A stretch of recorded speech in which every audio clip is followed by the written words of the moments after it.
Bienvenidos oyentes de Radio Sefarad a este Revista de Medio Oriente, el programa en el que Masa Gabriel nos habla de los medios de comunicación y esas informaciones, esas noticias relacionadas con Israel. ¿Qué tal, Masa? Muy bien, ¿cómo estás, Alejandro? Muy bien, hoy no vamos a hablar de artículos en concreto, pero sí vamos a hablar de cómo desde Cámara observáis los artículos, las noticias y cuáles son un poco los parámetros que utilizáis para fijaros y ver qué información llama la atención y no acaba de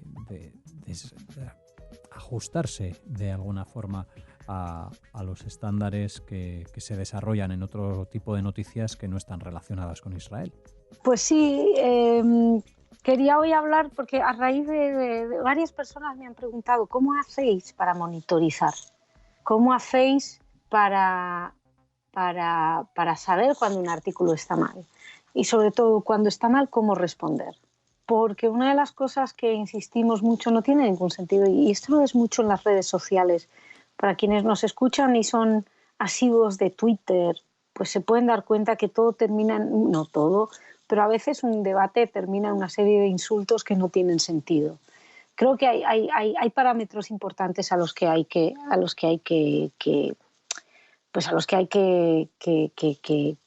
restringirse, ¿no? Y creo que por ahí, en primer lugar, la buena educación es siempre muy importante, pero bueno, el que no la quiera usar, que no la use. Cada uno es libre ahí en ese sentido, uno no lo puede decir, pero lo que sí hay que utilizar son herramientas un poquito rigurosas a la hora de analizar. Es decir, para empezar tenemos que entender qué medio analizamos, porque no es lo mismo agarrar un artículo del diario El País o de la agencia EFE o de Clarín o del Universal o yo qué sé, de medios que quieren ser referentes, de medios con cierto prestigio, que agarrar un blog de un antisemita cualquiera en Internet, que tiene uno que saber con qué está lidiando. Hay medios que no es precisamente el rigor a lo que están optando, con lo cual también en ese sentido hay que saber en dónde se mueve. También hay que saber, cuando uno se dirige a algún medio, pues en qué medida esto tiene importancia. Si tú tienes un blog, insisto, que lo leen 3 gatos, pues ¿para qué vas a montar? O sea, sí puede tener sentido porque hay sobre todo hay unos mensajes y unos discursos dolorosos que uno quiere responder a la persona, pero hay que saber también ahorrar las energías, porque no puede uno, lamentablemente, pasarse todo el día delante del ordenador respondiendo. Bueno, lamentablemente no, afortunadamente, porque si no uno termina muy quemado. Entonces hay que saber un poquito, en primer lugar, dónde sale este artículo que queremos analizar, o del que vamos a hablar o del que nos queremos quejar, en qué medio sale, cuál es el objetivo del medio. Insisto, si el medio es un objetivo propagandístico, pues adelante a responder con propaganda, pero si es un medio que se quiere relevante, que se quiere profesional desde una perspectiva periodística, pues es interesante, por ejemplo, ir a ver también el libro de estilo de dicho medio, a ver si el artículo del que vamos a hablar se ciñe a los estándares del medio. Es decir, si el medio dice todo artículo tiene que escuchar la voz, tiene que tener las voces contrarias o lo que sea, tiene que haber las dos versiones de una historia, pues ahí ya tenemos algo a lo que aferrarnos y nos vamos a ver el texto en cuestión y vemos que en el texto en cuestión solamente hay un lado, solamente hablan del lado anti-israelí. Entonces, señores, le falta, ¿qué es lo que dice Israel? Ahí les falta ese lado. Entonces, según su libro de estilo, todo artículo tiene que tener esto, pero este no lo incluye. Entonces ya tenemos, digamos, una herramienta esencial. Pero por eso insisto que vean bien dónde van. Luego, una vez que ya saben que el artículo que van a analizar, dónde está situado, porque no es lo mismo poner la sección de opinión que la sección de información. Y esto es muy, muy difícil, porque en opinión pues se va a leer editoriales, tribunas, artículos que escribe otra gente. Sería interesante en ese sentido, cuando uno hace un seguimiento generalizado de todos los artículos de opinión, ver cuántas voces discrepantes hay. Estoy pensando, por ejemplo, ahora, voy a poner un ejemplo de política nacional española, pero que es muy interesante porque yo tuve un debate en su momento dado con el diario El País, porque con respecto al enriquecimiento de uranio de Irán no habían puesto ningún artículo desde una perspectiva israelí, todo era a favor del acuerdo con Irán, y no había ni un solo artículo que presentara una voz contraria. Obviamente era la línea editorial del periódico, pero bueno, el lector tiene derecho a saber lo que opinan los otros lados sin ridiculización del otro lado. Sin embargo, ahora estaba viendo que con la cuestión de hace un tiempo, ahora hace poco, de los indultos a los independentistas catalanes que organizaron un referendo ilegal, pues ahí había artículos a favor y artículos en contra, presentando interesantes argumentos para ambos lados. Entonces, bueno, pues esto es lo que uno debería decirle al diario El País: ustedes son capaces de hacerlo con política nacional, háganlo con política internacional también. No caricaturicen sistemáticamente al contrario. Pero bueno, esto es uno de los ejemplos. Luego, lo que decía, estando en opinión, no es lo mismo opinión que en las páginas de información. En opinión, una persona puede opinar lo que le da la gana. Una persona puede escribir: a mí Israel me cae fatal, me parece un país horrible, me caen mal los israelíes, de toda la vida me han caído mal. Bueno, pues está muy bien que una persona escriba eso, porque tiene todo el derecho del mundo. El problema es cuando esa opinión la sustenta con datos que son falsos. Porque uno puede decir: no, a mí Israel me cae fatal porque me caen mal, porque yo qué sé, por cualquier motivo. Pero lo que no puedes decir es: no, a mí Israel me cae mal porque cometen un genocidio. No, porque eso no es verdad. Entonces usted ya ahí está empezando a meter una información que no es cierta para sustentar su opinión. Entonces también la opinión también se puede opinar es libre, pero uno tiene que basarla en hechos reales. Todo esto con respecto a lo que es la sección de opinión. Ahí existen las cartas al director, que recomiendo a la gente que les escriban a los medios cuando estén en desacuerdo con algún artículo, pero con datos. Uno no puede escribir un artículo diciendo: no, este autor es un imbécil, porque eso no llega a ningún lugar. Pero uno sí puede decir: no, mire, este autor dice que Israel comete un genocidio, es mentira, la población árabe no ha hecho más que aumentar, etcétera. Es una acusación falsa, bla, bla, bla.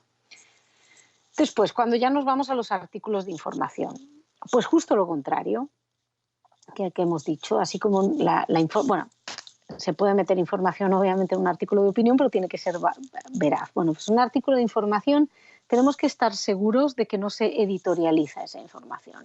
Es decir, que no se añaden pequeños comentarios opinativos, que la información es la base y no la opinión, porque lamentablemente estamos mucho en una época, esta especie de posmodernidad, en la que lo emocional, lo subjetivo, tiene mayor fuerza que la realidad.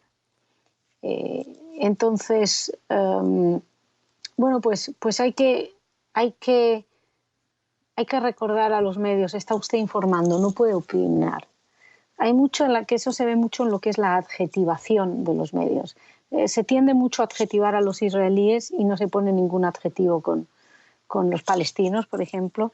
Y eso es esto me está recordando un titular una vez, que había una niña de 13 años había sido asesinada por un palestino, y entonces el titular del diario El País es: muere una colona por no sé qué, a manos de un palestino.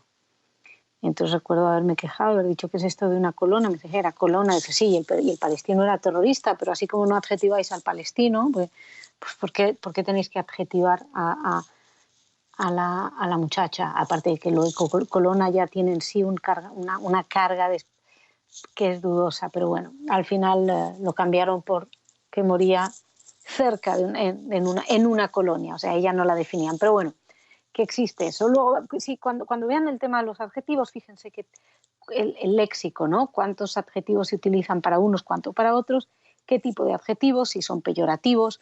Si se fijan, la gente en general verá que muchas veces cuando se define a los políticos israelíes siempre van con un ultra algo, ultranacionalista para Bennett, ¿no? Es muy gracioso. Bennett, que está formando un gobierno con árabes, gays, gente del movimiento LGTB, gente del grupo más de izquierdas en Israel, etcétera, y de repente hablaban del ultranacionalista Bennett.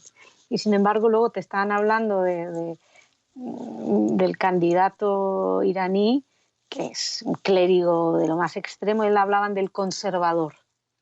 Fíjense que el ultra, el que tiene más el derecho, suele ser Israel. Bueno, fíjense en eso, ¿no? Que el artículo no tenga dejes opinativos, que sea una cuestión puramente informativa, que estén las dos versiones. Es decir, está muy bien que haya una versión desde una perspectiva palestina, pero tiene que estar la versión desde la perspectiva israelí.